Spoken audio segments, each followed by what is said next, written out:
ఏంటి బాగున్నారా? అవునండి. ఏంటి మీరు బాగున్నారు?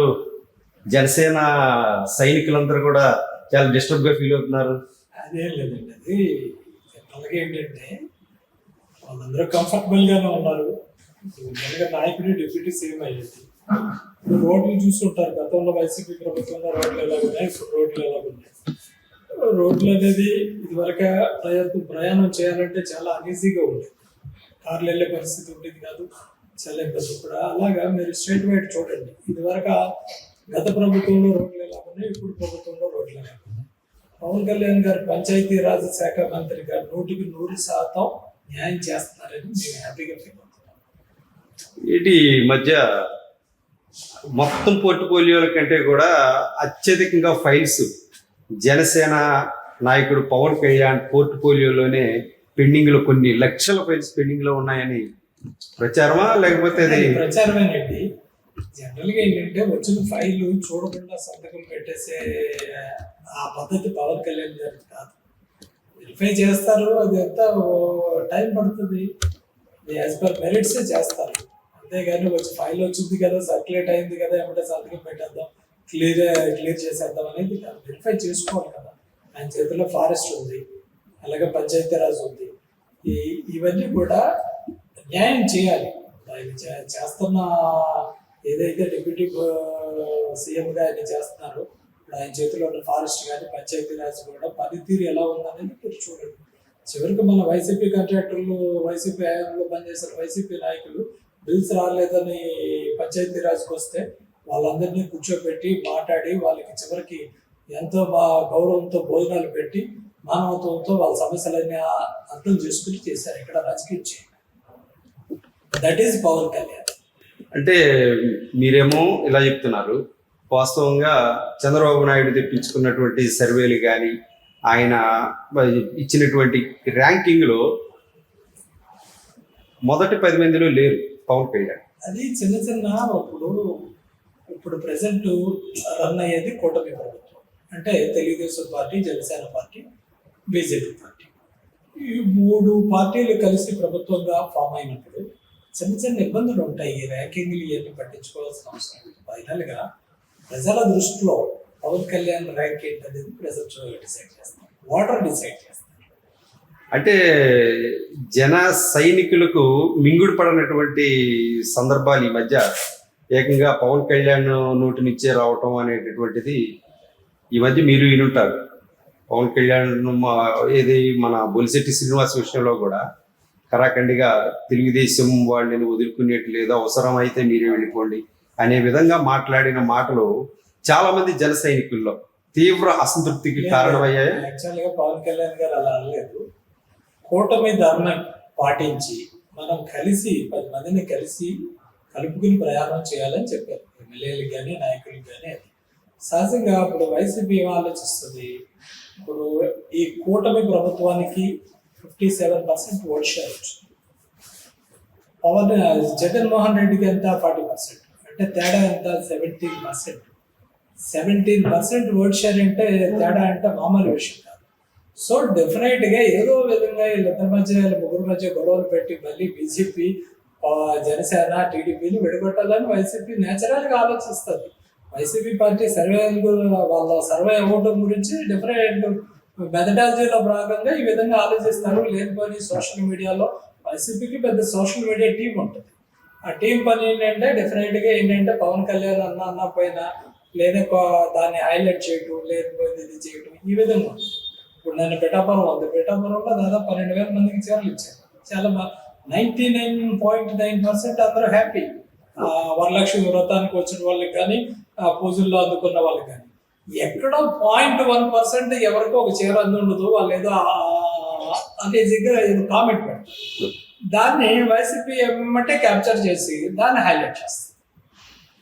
పొలిటికల్ రైవల్ గా వైసీపీ అపోజిషన్ పార్టీ చేసి పవన్ కళ్యాణ్ కొన్ని ఆస్పెక్ట్స్ లో ఈ పని పవన్ కళ్యాణ్ మాత్రమే చేయగలరు అని అనిపిస్తారు. కొన్ని చోట్ల వచ్చేసేటప్పటికి ఇది ఎందుకు చేశారు అని అనిపిస్తారు. ఇటువంటి అవి ఇవి రెండు ఉంటాయి. మరి ఇప్పుడు బొలిశెట్టి కామెంట్స్ మీరు విన్నారా? అంటే బొలిశెట్టి ఆయన సీనియర్ లీడరు ఎమ్మెల్యే. ఇప్పుడు జనరల్గా వాస్తవంగా చెప్పుకుంటే అక్కడ టీడీపీ జనసేన కలవటం వల్ల, అలాగే బీజేపీ కలవటం వల్ల అందరికీ మంచి జరిగింది. లేకపోతే అంత ఈజీ విన్నింగ్ ఉండదు. వైసీపీకి మినహాయించి వైసీపీకి అంత దారుణంగా పోవటానికి కారణం ఈ కాంబినేషనే, అవును. TDP Janasena combination. ఎస్. ఎందుకంటే మీరు గతం తీసుకోండి, 2014లో జగన్మోహన్ రెడ్డికి మంచి వేవ్ ఉంది. ఆ రోజు సర్వేల ప్రకారంగా 2014లో 53-54% జగన్మోహన్ రెడ్డికి ఉంది. అవును. ఉంటే చంద్రబాబు నాయుడు గారు దీన్ని ఎలా చేయాలి ఏమిటని ఆలోచన చేసి అటు బీజేపీతో టైప్ అయ్యి పవన్ కళ్యాణ్ గారిని రిక్వెస్ట్ చేసి, పవన్ మీరు గతంలో ఫుటేజ్ తీసుకోండి, పవన్ కళ్యాణ్ గారు ఇంటి దగ్గర లేకుండా ఆయన ఫామ్ హౌస్లో ఉంటే వారి దగ్గరికి వెళ్ళి, పవన్ కళ్యాణ్ గారు మీరు నాకు సపోర్ట్ చేయాలి, నా గురించి కాదు రాష్ట్ర భవిష్యత్తు గురించి మీరు చేయాలంటే ఈ 53-54% ఉన్న షేరు టప్మన్ 48 పడిపోయింది వైసీపీది. పవన్ కళ్యాణ్ భీమవరం మీటింగ్ చూడండి, ఆ రోజు ఏం మాట్లాడాడు. చంద్రబాబు నాయుడు గారు కూడా అంత స్ట్రాంగ్ గా మాట్లాడలేకపోయారు. ఇప్పుడు మొన్న విషయంలో కూడా చూడండి, ఇప్పుడు ఇప్పుడు అతను ఏంటంటే మీకు టాలీవుడ్ లో సూపర్ స్టారే కదా పవన్ కళ్యాణ్, మీరు అంగీకరిస్తారు. సినీ ఫీల్డ్ లో కాదనలేంగా, సౌత్ ఇండియా సూపర్ స్టార్ కింద తీసుకోవచ్చు కదా మనం. ఆయనది కన్నడంలో కానీ, తెలంగాణ కానీ, ఆంధ్ర కానీ, సౌత్ ఇండియా. నా వరకు నేను south India super star. Collection లో తేడా ఉండదు లేదు కదా, ఆయన సినిమా బాగున్నా బాగోపోయినా వేరే పాల్గొంటారు, వెళ్తారు. బాక్స్ ఆఫీస్ వరకు దిగులు ఉండదు, సినిమా స్టోరీతో సంబంధం లేకుండా అవుతుంది. అవును. మరి ఆ రేంజ్ నుంచి జగన్ చేత, జగన్ టీం చేత, జోగి రమేష్ చేత, వీళ్ళందరి చేత ఇన్ని బూతులు తిట్టించుకోవాల్సిన అవసరం అతనికి ఏముంది? ఏదో జన్మభూమి, పుట్టిన ఊరు, పుట్టిన రాష్ట్రానికి ఏదో చేస్తారనే కదా. లేకపోతే వీళ్ళ జోగి రమేష్ వీళ్ళందరూ ఎందుకన్నా ఆయన ముందు ఎందుకన్నా పనికి వస్తారా? చాలా దారుణంగా కామెంట్ చేయలే ఆ కాకినాడ ఎమ్మెల్యే కానీ వీళ్ళు కానీ. అతనైతే అసలు మనం చెప్పుకోవడానికే చాలా బాధగా ఉండే భాష వాడాడు, ద్వారంపూడి. అంటే వాళ్ళ ఉద్దేశం ఏంటి? అవతల మనిషిని రిటిరేట్ చేసి ఏదోటి చేసి కేసులు పెట్టి ఇబ్బంది పెడతారని కదా. ఇక్కడ కర్మ సిద్ధాంతం అనేది ఒకటి ఉంటుంది. ఏమైంది? అడ్రస్ లేకుండా పోయారు ద్వారంపూడి కానీ, జోగి రమేష్ కానీ. ఈ ఎంచేపు తెల్లారు లెగిస్తే ఎవరైతే పవన్ కళ్యాణ్ని టార్గెట్ చేశారో, చంద్రబాబు నాయుడు గారిని ఆ రోజు ఏమాత్రం ఎవిడెన్స్ లేని కేసుల్లో ఆగమాగాల మీద రాజమండ్రి సెంట్రల్ జైలుకి తరలించారు, వీళ్ళందరూ ఈరోజు ఏమైపోయారు? ఎక్కడ అడ్రస్ లేదు. చంద్రబాబు నాయుడు జైల్లోకి వెళ్ళేటప్పుడు మీరు ఏ పార్టీలో ఉన్నారు? యాక్చువల్గా చంద్రబాబు నాయుడు గారు అరెస్ట్ చేయడం తప్పని ఆ రోజు వైసీపీలో వారం 10 రోజుల ముందు నుంచి చంద్రబాబు నాయుడు గారు లైక్లీ టు బి అరెస్ట్ అనేది వైసీపీ హైకమాండ్ ఇన్నర్ సర్కిల్లో జరుగుతుంది. ఆ రోజు నేను క్లియర్ గా పేర్లు చెప్పను కానీ హైకమాండ్ లో ముఖ్యమైన వ్యక్తులకి చెప్పాను. ఈ ఎలక్షన్ కి దగ్గర పడుతున్నాయి, ఈ టైంలో మీరు సిబిఐని అరెస్ట్ చేయడం కరెక్ట్ కాదు, ఇది 100% తప్పు. అలాగే మీరు పవన్ కళ్యాణ్ గారిని కూడా ఆ రేంజ్ లో టార్గెట్ చేయడం కరెక్ట్ కాదని రెండు చెప్పు. ఎందుకంటే అంతకుముందు సిబిఐని అరెస్ట్ ముందు ఒక సంఘటన మీకు గుర్తు చేయాలి. వైజాగ్ ఆ రోజు ఆయన వెళ్తే నోవటల్లో ఏ విధంగా ఇబ్బంది పెట్టారు పవన్ కళ్యాణ్. ఆ రోజు నాదెండ్ల మనోహర్ గారు ఉన్నారు పవన్ కళ్యాణ్తో పాటు. పవన్ కళ్యాణ్ గారు, నాదెండ్ల మనోహర్ గారు, కొనిదెల నాగబాబు గారు ఉన్నారు. చంద్రబాబు అరెస్ట్ విషయం ముందే తెలిసాడు కదా.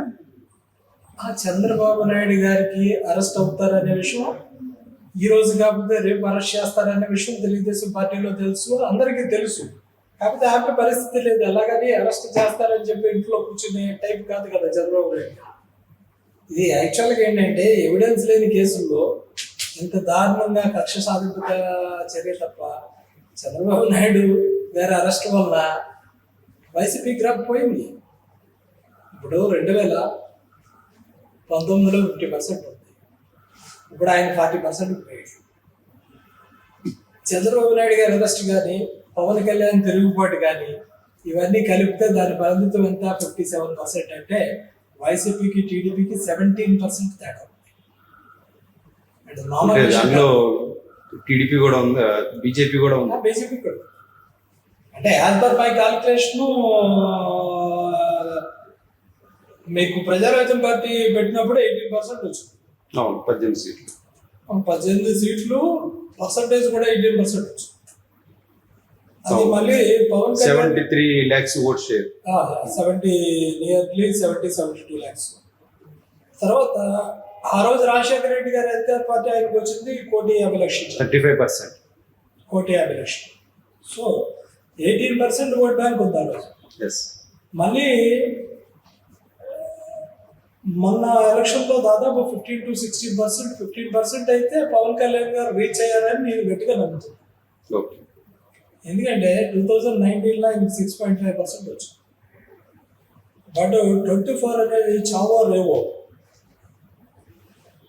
అన్ని శక్తులు ఉపయోగించారు ఆయన మీద. ఎన్ని కుట్రలు, రకరకాల అన్ని విధాల. ఇప్పుడు పిఠాపురంలో పవన్ కళ్యాణ్ గారిని ఓడించడానికి దాదాపు 250 కోట్లు ఖర్చు పెట్టారు. పిఠాపురం టార్గెట్ చేశారు, 200 కోట్ల పైకి ఖర్చు పెట్టారు. ఇక్కడ మంగళగిరి ఓడించడానికి వైసీపీ మంగళగిరి నారా లోకేష్ గారిని టార్గెట్ చేశారు. ఇక కుప్పం చంద్రబాబు నాయుడు గారిని టార్గెట్ చేశారు. మరి అన్ని మంచి మెజార్టీలు వచ్చినాయి. మంగళగిరి అయితే 90,000 వచ్చింది నారా లోకేష్. పిఠాపురంలో